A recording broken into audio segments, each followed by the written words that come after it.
As widows globally face challenges of discrimination, stigmatization, and social marginalization from their societies. In Ghana, women left behind by their deceased husbands look up to government for protection, support, and empowerment.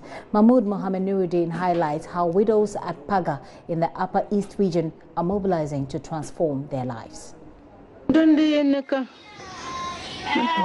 The cry of Ajaribana, who says her life completely took a turn for the worst after she lost her husband. When Awuti Gatu was alive and was in the army, all was well with me and I could eat to my satisfaction. I had money to cater for my children. But after he passed on, I suffer a lot to look after the children. I carry heavy loads to make any amount to survive, and I have a very bad waist now. Even to bend down and pick a small thing is painful. It is a sad reality she struggled to come to terms with. Looking after the children, I have to carry firewood, make money and buy food for them. At the time my husband died, Asana was my first child and was still a little kid at his death. She only grew up long afterwards, then the younger ones. So looking at Asana, right now, I'm no longer strong. Each break of dawn, even the talking. My name is Fatao. I live with an old woman.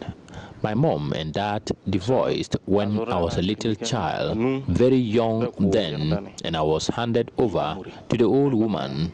She looked after me from then till now. What I want to say is that today she is very tired and weak. Unfortunately, I am not doing any meaningful work to help her in return. I help people on the street, and whenever I get anything small, then I bring it home. With support from one of her children who was then working in a financial institution, she tried picking up the pieces to open a new chapter. That was short-lived. Ajaribana is one of thousands of widows here at Paga who cannot afford just a meal a day.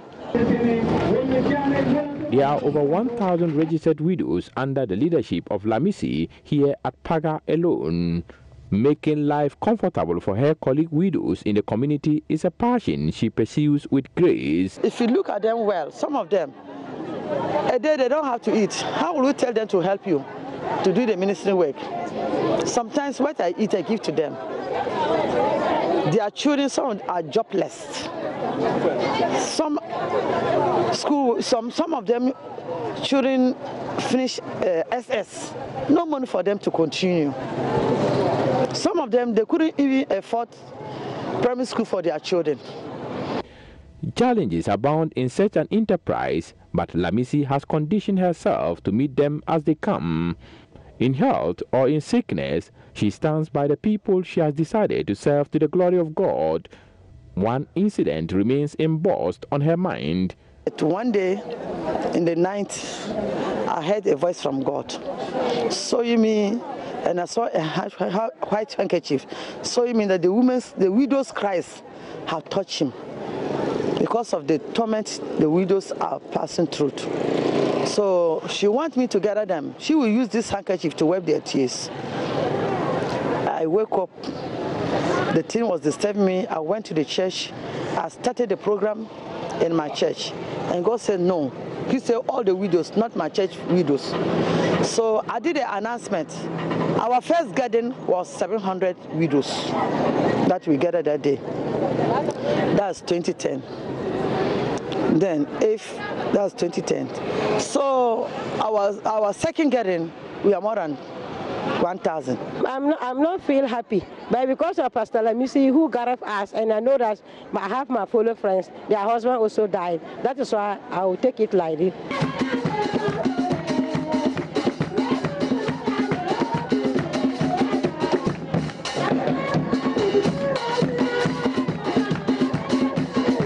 When these women sing, there is a sense of accomplishment. a song that gives them power to stay strong and hope for the better day after day.